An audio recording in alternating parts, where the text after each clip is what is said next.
Ako yung manager na, 89.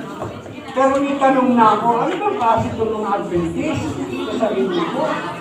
Naabutan ko si Maribel, naglalaba. Ang salubong niya sa akin, Kuya Roy, kung may labahan ka, ako na ang maglalaba.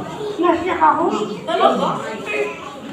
First time kami nagkita, ang hiningi niya sa akin yung maruming damit na laban. Dito ba ito mababagong Adventist? Sa Manila walang ganun. Sabi ko, nagka-interest ako.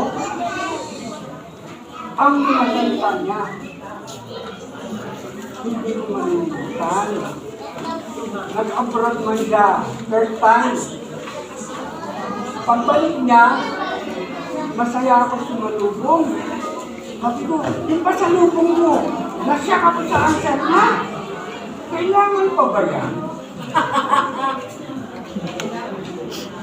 Pero yan, abad ko yun. Parang ko na lang. Kailangan ko pa yan. Nagbalik naman siya. Bumalik ulit. Hindi na ako sumalubong, natakot na ako, baka kung anong answer eh. Buhay na eh, pasalubong ko, chocolate yung malaki. Nag-gets na. O ngayon, saan ba ang biyahe niya? Nakasulat na ang pangalan, Marie, Min, Mother, ni-research ko.